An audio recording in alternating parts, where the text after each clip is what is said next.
இன்றை தினம் அதிலும் ஒருமித்து கூடவும் நாமத்தினால். இன்றை தினம் அதிலும் ஒருமித்து கூடவும் நாமத்தினால். தந்தனின் கிருபைக்காக உமக்கென்றும் சோத்திரம் சோத்திரமே. தந்தனின் கிருபைக்காக உமக்கென்றும் சோத்திரம் சோத்திரமே. சோத்திரம் இயேசுநாதா, உமக்கென்றும் சோத்திரம் இயேசுநாதா. சோத்திரம் இயேசுநாதா, உமக்கென்றும் சோத்திரம் இயேசுநாதா. சோத்திரம் செய்கின்றோம் நின் அடியார் திரு நாமத்தின் ஆதரவில். ஜெயிப்போம். அன்பான ஆண்டவரே, இந்த நாளுக்காக முத பாதப்படியில் வருகிறோம். ஆண்டவரே, கடந்த நாட்களில் எவ்வளவோ பிரச்சனைகள் மத்தியிலும், போராட்டங்கள் மத்தியிலும், கண்கண் மத்தியிலும், பரிசோதனைகள் மத்தியிலும், நோய்கள் மத்தியிலும், பலவீனங்கள் மத்தியிலும் எங்களை கண்மணிகள் பாதுகாத்து இந்த நாளை ஒரு நிமிஷத்தை ஒரு ஆயுளை நீட்டி கொடுத்த கிருபைக்காக உமக்கு நன்றி செலுத்தும் விதமாக சந்தி வேளையிலே இந்த பாதப்படியில் வந்து நிற்கிற எங்களை நீர் கண்ணோக்கி பாருங்க. ஆண்டவரே, அற்புதமான மனமிறங்கி எங்கள் மேல் மனதிறங்கி இந்த அபிஷேக தைலத்தை எங்கள் மேல் ஊற்றி ஆவியானவர்வே வழிநடத்துங்க. தீங்கு துக்கப்படுத்தாது படிக்க எங்களை தீங்களை துடைக்கி பாதுகாத்து வழிநடத்துங்க. இந்த அருமையான தேவ செய்தியை கேட்டுக்கொண்டிருக்கிற அனைத்து மக்கள் மேலும் பர்தாபின் அபிஷேகத்தை ஊற்றுகிறோம் இயேசு நாமத்தில். இன்றைக்கு ஒரு விடுதலை, ரட்சிப்பு, ஒரு ஆசீர்வாதத்தை கட்டிடுங்க. ஆசீர்வதிங்க, பாதுகாக்க பலப்படுத்துங்க. கிருபையினால் இரக்கத்தினால் மூடி மறைத்துக் கொள்ளுங்க. எங்களை மட்டும் தாழ்த்திய திருக்கரைத்து ஒப்பு கொடுத்து ஜெபிக்கிறோம் நல்ல பிதாவே, ஆமேன். அல்லேலூயாம். அருமையான தேவ பிள்ளைகளே, 2024 ஆண்டு முடிவடைந்து 2025 ஆண்டில் அடியெடுத்து வைக்க நாம் ஆயத்தமாக்கி கொண்டிருக்கும் இந்த வேளையிலையும் வந்துட்டு இனிமேல் ஆண்டவர் 2025 ஆண்டு துவக்கத்திலே நமக்கு ஆண்டவர் ஒரு வாக்குத்தத்த செய்தியை நமக்கு வெளிப்படுத்தி இருக்கிறார். அது என்ன இந்த வாக்குத்தத்த செய்தி என்று சொன்னால், அருமையான தேவ பிள்ளைகளே, எல்லாம் இந்த வெளிப்படுத்தல் சுவிசேஷத்திலே 22வது அதிகாரம் 12வது வேத வசனத்திலே நமக்கு அழகாக சொல்லிக் கொடுக்கப்பட்டிருக்கிறது. அது என்ன என்று சொன்னால், வேதம் கையில் இருக்கிறவர்கள் எடுத்துக்கொள்ளுங்க. எடுத்து அதை நீங்களும் என்னுடனே சேர்ந்து தியானிக்கும்படியாக உங்களை அன்போடு கேட்டுக்கொள்கிறேன். அப்படி இல்லை என்று சொன்னால் நான் சொல்கிறேன், வேதத்தை நான் வாசிக்கிறேன், வார்த்தைகளை வாசிக்கிறேன். வெளிப்படுதல் சுவிசேஷம் 22வது அதிகாரம் 12வது வேத வசனம். இதோ சீக்கிரமாய் வருகிறேன், அவன் அவனுடைய கிரிகைகளின்படி அவன் அவனுக்கு நான் அளிக்கும் பலன் என்னோட கூட வருகிறது. ஆம், அல்லேலூயா. பாருங்க, ஆண்டவர் சீக்கிரமாய் வரப்போகிறார் என்று நாம் கிட்டத்தட்ட 2000 ஆண்டுகளிலே, நாங்கள் சிறு பிள்ளையாக இருக்கும்போது 2000 ஆண்டுகளிலே ஆண்டவருடைய வருகை வரும், இந்த உலகம் அழிந்து விடும் என்று சொல்லி அநேக தீர்க்க தரிசிகளாகிய ஊழியக்காரர்கள் அநேக நாடுகளிலிருந்தும் ஒரு தீர்க்க தரிசனமான ஒரு வார்த்தைகளை சொன்னார்கள். நாங்களும் அதை நம்பி, உலக மக்களும் அதை நம்பி அநேக பேர் அதுக்காக ஆயத்தமாக்கி கொண்டிருந்தார்கள். ஆனால் 2020 ஆண்டு வந்த அன்றைக்கு இரவிலே நாங்கள் நண்பர்களுடன் ஒரு இடத்தில் நின்று கொண்டிருக்கிறோம். எங்கள் நண்பர்கள் சொல்கிறாரு, இன்றைக்கு மாற்றினவர்கள் வந்திருக்கிறார்கள், இன்றைக்கு அவர்களுடைய கூற்றின்படி, கிறிஸ்தவத்தின் தீர்க்க தரிசனத்தின்படி இந்த உலகம் 2020 ஆண்டிலே அழிந்து போக போடுகிறது, இந்த உலகம் மறைந்து போய் விடுகிறது. அதனால் நம்ம ஜாலியாக என்ஜாய் எல்லாம் ஜாலியாக சுற்றிட்டு வரும் என்று சொல்லி தேட்டர்கள் எல்லாம் சென்று 12 மணி தாண்டின உடனே அவர்கள் கேட்கிறார்கள், என்னய்யா உங்கள் ஆண்கள் சொன்னாங்க இந்த உலகம் அழியலையே, நமக்கு 2001 வந்து 2001 வந்துட்டோமே என்று சொன்னார்கள். ஆம், அருமையான தேவ பிள்ளைகளே, இதுதான் ஆண்டவர் சீக்கிரமாய் வருகிறார். ஆனால் எப்ப வருவார் யாருக்கு தெரியும்? எந்த நாளிகளில் வருவார், எப்படி வருவார், எந்த தோட்டத்தில் வருவார், எப்படி என்ன ஆரவாரத்தோடு வருவார், எந்த அடையாளத்தோடு வருவார் என்று சொல்லி யாருக்காவது தெரியுமா? என் அருமையான தேவ பிள்ளைகளை, தெரியாது.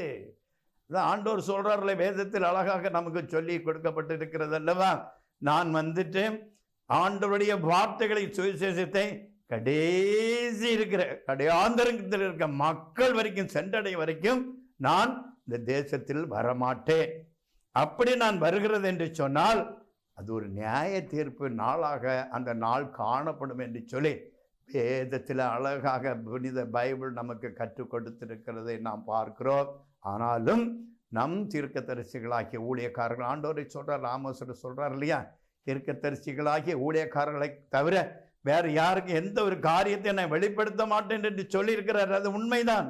ஆனாலும் இந்த தீர்க்கதரிசிகள் என்று சொல்லி கொண்டிருக்கிற அருமையான நம்முடைய ஊழியக்காரர்கள், தேவ வார்த்தைகளை சொல்கிறவர்கள், தன்னைத்தான் பெருமைப்படுத்தி நான் தான் பெரியவன் என்று சொல்லிக் கொடுக்கிறவர்கள், தன்னை மகிமைப்படுத்துவதற்காக, தன்னை பெருமைப்படுத்துவதற்காக இதை மாதிரியான தீர்க்கதரிசிகளை சொல்லி மக்களை குழப்பத்திற்குள் உட்படுத்தி கொண்டிருக்கிறார்கள். இதுதான் உண்மையான சம்பவம். இதை கேட்டுக்கொண்டிருக்கிற அருமையான தேவ பிள்ளைகள், தொலைக்காட்சி நேயர்கள் இதை புரிந்து கொள்ள வேண்டும். ஊழியக்காரர் வார்த்தைகள் ஆண்டவர் வார்த்தை தான். ஆண்டவர் சொன்னாதான் அந்த வார்த்தைகளை சொல்ல முடியும். அவர்கள் புனித பைபிள் இருந்து தான் சொல்வார்கள். இருந்தாலும் ஒரு சில நேரங்களில் அவர்கள் தங்களை பெருமைப்படுத்தி விடுவார்கள். நான் தான் ஒரு தீர்க்கதரிசி, நான் தான் பெரிய ஆள் என்று சொல்லி இப்போ கூட அநேக டிவி, சேட்டலைட் டிவிகள் வந்திருக்கிறது. அந்த டிவிகளிலெல்லாம் என்ன நடந்து கொண்டிருக்கிறது என்பதை அனுதினமும் நம்முடைய விசுவாச பிள்ளைகள் பார்த்து கொண்டிருக்கிறார்கள். ஆனால் இங்கே பாருங்க, வெளிப்படுத்தல ஆண்டவராகிய இயேசு யோவானுக்கு வெளிப்படுத்தி இருக்கிறார். நேருக்கு நேராக ஆண்டவருடைய வார்த்தைகள் அங்கே வெளிப்படுத்தப்பட்டிருக்கிறது அந்த தீர்க்கதரிசி யோவானுக்கு. அவரை மாதிரி நம்ம ஆண்டவர் வார்த்தைகளை நேருக்கு நேர் கேட்கிறவர்களாகவும் ஆண்டவரை தரிசிக்கிறவர்களாக நாம் யாருமே இல்லை இந்த உலகத்தில். இப்போ இருக்கிறவர்கள் இல்லை, இனி வரப்போகிறவர்கள் இல்லை. ஆண்டவர் வருவரை தவிர இதோ சீக்கிரமாய் வருகிறேன். அவனுடைய கிரிகைகளின்படி பாருங்க, இதுதான் ரொம்ப முக்கியம். ஆண்டவர் வருவார். வர நேரம் எப்போ வருவார்னு தெரியாது, காத்திருக்கணும் அவர் வருகைக்காக. அவன் கிரிகைகளின்படி. அவன் உங்களுக்கு என்ன ஆண்டவர் சொன்னார்? புனித பைபிள் என்ன சொல்லி கொடுத்து கொண்டிருக்கிறது, கற்றுக் கொடுத்து கொண்டிருக்கிறது. ஊழியக்காரர்களை என்ன உங்களுக்கு சொல்லி கொடுத்து கொண்டிருக்கிறார்கள்? அதான் பாருங்க, உங்களுடைய கிரியை என்ன, உங்களுக்கு செயல்கள் என்ன, உங்கள் பேச்சுகள் என்ன, உங்கள் நடவடிக்கைகள் என்ன, உங்கள் சிந்தைகள் என்ன, உங்கள் இறுதிய சிந்தைகள் எப்படிப்பட்டவைகளாக காணப்படுகிறது, அதுதான் ஆண்டவர் சொல்றாரு. அவனுடைய கிரிகைகளின்படி. ஆண்டவர் சொல்றாருல்ல, வந்துட்டு நான் சிறைச்சாலையில் இருந்தேன், என்னை சந்தித்தாயா? நான் தாகமாக இருந்தேன், நீ எனக்கு தாகத்துக்கு தண்ணீர் கொடுத்தியா? நான் வீட்டுக்கு வந்தேன், என் கால்களை கழுவதற்கு தண்ணீர் கொடுத்தியா? நான் பசியாக இருந்தேன், எனக்கு பசிக்கு ஆகாரம் உணவு கொடுத்தியா என்று கேட்குறாரு. அப்போ கூட இருந்த அப்போஸ்தலர் கேட்குறாங்க, ஆண்டவரே நீர் எப்போ தாகமாக இருந்தீர், எப்போ நீர் பசியாக இருந்தீர், எப்போ நீர் சிறைச்சாலையில் இருந்தீர் என்றெல்லாம் கேட்கிறாரு. அப்போ ஆண்டவர் சொல்கிறாரு, இந்த சிறியரில் எதை செய்தீரோ அதை எனக்கே செய்தீர்கள். அதுக்காக தான் நான் சொன்னேன். இந்த ஏழை எளிய திக்கற்றவர்களையும் விதவைகளுக்கும் வறுமையில் பாடுகிறவர்களுக்கும் கைவிடப்பட்டவர்களையும் இருக்கும் நீங்கள் என்ன செய்கிறீங்க? உன் கிரியை என்ன? உன் இருதய சிந்தை எப்படி இருக்கிறது? நீங்கள் சிந்திக்க வேண்டும் என் அருமையான தேவ பிள்ளைகளே. இருந்தாலும் அந்த கிரியை, நீ என்ன கிரியை செய்கிற, உன் சிந்தை எப்படி இருக்கிறது?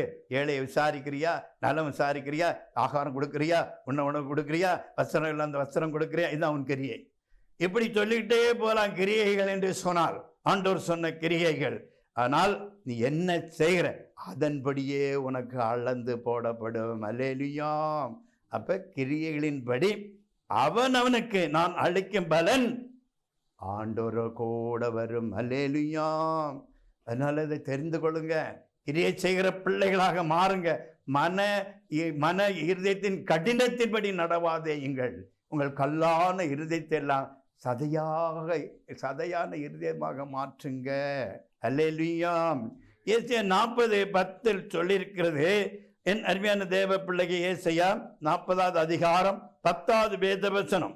இதோ கர்த்தராகிய ஆண்டவர் பராக்கிரமசாலியாக வருவார், அவர் தமது புயத்தினால் அரசாளுவார்.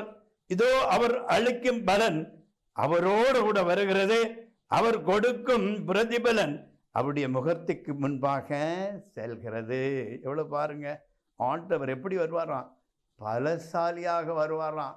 பலசாலியை யாராவது எதிர்த்து நிற்பதற்கு தைரியம் இருக்கிறதா?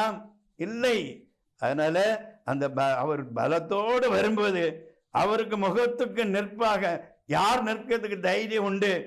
மேலே கிரியைகள் நீ நாளே நீதிமான் ஆக்கப்பட்டவர்கள் எல்லாம் அவருக்கு முன்பாக நிற்கிறதற்கு தகுதி உள்ளவர்களாக காணப்படுகிறார். 62:11 சொல்லியிருக்கிறது, நீங்கள் சீயோன் குமாரத்தியை நோக்கி இதோ உன் ரட்சிப்பு வருகிறது, இதோ அவர் அருளும் பலன் அவர் முன்பாக வருகிறது என்று சொல்லுங்கள் என்று சொல்கிறான் என்றார். அல்லேலூயா. அப்ப ஆண்டவர் சொல்றாரு, இதோ உன் ரட்சிப்பு வருகிறது. எப்ப வரும் ரட்சிப்பு? சிந்திக்க வேண்டும் என் அருமையான தேவ பிள்ளைகளே. ஆண்டவர் சொன்ன வார்த்தைகள் படி கீழ்ப்படிந்து நடந்தாதான் ரட்சிப்பு வரும், இல்லை என்றால் ரட்சிப்பு வராது. அடுத்தபடியாக பாருங்க, வெளிப்படுத்தல் சுவிசேஷம் 20வது அதிகாரம் 12வது வேத வசனத்தில் பாருங்க, மரித்தோராகிய சிறியோரையும் பெரியோரையும் தேவனுக்கு முன்பாக நிற்க கண்டேன். அப்பொழுது புஸ்தகங்கள் திறக்கப்பட்டன, ஜீவ புஸ்தகம் என்னும் வேறொரு புஸ்தகமும் திறக்கப்பட்டது. அப்பொழுது அந்த புஸ்தகத்தில் எழுதப்பட்டவைகளின்படியே மரித்தோர்கள் தங்கள் தங்கள் கிரியைகளுக்கு தக்கதாக நியாயம் தீர்ப்பு அடைந்தார்கள். அல்லேலூயா. எவ்வளவு அழகாக சொல்லி இருக்கு பார்த்தீங்களா? வெளிப்படுத்தி இருக்கிறார் பாருங்க. வந்துட்டு மரித்தோராகிய சிறியோரையும் பெரியோரையும் தேவனுக்கு முன்பாக நிற்க கண்டேன். பாருங்க, அது பெரியவனாக இருந்தாலும் சரி சிறியவனாக இருந்தாலும் சரி, தேவனுக்கு முன்பாக கடைசி நாட்கள் எல்லாருமே நின்னே ஆக வேண்டும். என் அருமையான தேவ பிள்ளைகளை புரிந்து கொள்ள வேண்டும். அப்போ தேவனுக்கு நம்முடைய பிரசங்கில சொல்லியிருக்கு இல்லையா, 11 கடைசி வரும், வாலிபரே ஆண்டவரை நினை என்று சொல்கிறது. 12:1 சொல்லுகிறது, 12:7 சொல்லுகிறது. பிரசங்கி 12:7 வந்துட்டு அதில் என்ன 12:7 சொல்கிறது என்று சொன்னால், நம்ம மரித்து போன பின்பு ஆண்டவர் ஜீவ சுவாசத்தை அவர் நம் நாசியில ஊதி நம்மை ஜீவ ஆத்மாவாக அவர் மாற்றினார். அந்த ஜீவ ஆத்மா நம்ம மரித்தவுடன் நம்முடைய மண்ணில் எடுத்தப்பட்ட இந்த பூத உடல் மண்ணுக்கு திரும்பும். ஆண்டவர் தந்த ஆவியானது அவருக்கு திரும்பும். உன் வாலிப பருவத்தை நினை என்று சொல்லப்பட்டிருக்கிறது. இப்போ வாலிப பருவத்தை நம்ம என்ன செஞ்சோம், எதை செய்து கொண்டிருந்தோம் என்பதை சொல்லி நம்ம மரிச்ச உடனே அங்கே என்ன நடக்கும்? பரலோக ராஜ்யத்துக்கு நம்ம அந்த ஆவி சொல்லும் போது புஸ்தகங்கள் திறக்கப்படும். அங்கே அதுல ஒன்று ஜீவ புஸ்தகம் காணப்படுகிறது. அந்த ஜீவ புஸ்தகத்துல நீ உலகத்தில் வாழ்ந்த நாட்கள் என்ன செஞ்ச என்று சொல்லி அந்த ஜீவ புஸ்தகத்துல நம்ம ஒவ்வொரு நிமிஷமும் ஒவ்வொரு செகண்டும் அங்கே நம்முடைய அசைவுகளை பற்றி ஜீவ புஸ்தகத்தில் அங்கே எழுதப்பட்டிருக்கும். என் அருமையான தேவ பிள்ளைகளே, அதனால ஜீவ புஸ்தகம் திறக்கப்படும். அப்பொழுது அந்த புஸ்தகங்களை எழுதப்பட்டபடியே மருத்துவர்கள் தங்கள் கிரியைகளுக்கு தக்கதாக நியாயம் தீர்ப்பு அடைந்தார்கள் என்று சொல்லி வெளிப்படுத்தல் சுவிசேஷம் 20வது அதிகாரம் 12வது வேத வசனத்தில் ஆண்டவர் நமக்கு வெளிப்படுத்தி இருக்கிறார். அந்த ஜீவ புஸ்தகத்தில் நம்ம ஒரு பாஸ் மார்க் வாங்க வேண்டும் என்று சொன்னால், உலகத்தில் வாழ்ந்த நாட்கள் என்ன செஞ்சீங்க, என்ன செய்து கொண்டிருக்கிறீங்க? நீங்கள் நீதி உள்ளவர்களாக நெறி உள்ளவர்களாக ஆண்டவருடைய வார்த்தையை கேட்டு அதன்படி செய்கிறவர்களாக நடந்தால்தான் அந்த ஜீவ புஸ்தகத்தில் நமக்கு இடம் கிடைக்கும். தேவனுடைய ராஜ்யம் நமக்கு அங்கே பரலோக ராஜ்யத்துக்கு எடுத்துக்கொள்ளப்படும். ஆகையினால இன்றைக்கு நல்ல ஒரு 2025க்கு நல்ல ஒரு வாக்குத்தத்த செய்தியை கொடுத்திருக்கிறேன். இந்த செய்தியை கேட்டு அதன்படி செய்கிற பிள்ளைகளை மாறுவாங்க. கதை ஆசிரியப்பராக ஜெயிப்போம். நல்ல ஆண்டவரை இந்த வேலைக்காக துதிக்கிறோம், சோதரிக்கிறோம், நாமத்தை மயப்படுத்துகிற ஆண்டவர், இந்த வேலையில் எங்களை மட்டும் தாழ்த்தியை திறக்கிறது ஒப்புகிற ஆண்டவரே, இந்த நாளை காண செய்த கிருபைக்கு நன்றி. 2025 ஒரு வாக்குத்தத்த செய்தியை கொடுக்க வைத்த கிருபைக்காக உமக்கு நன்றி.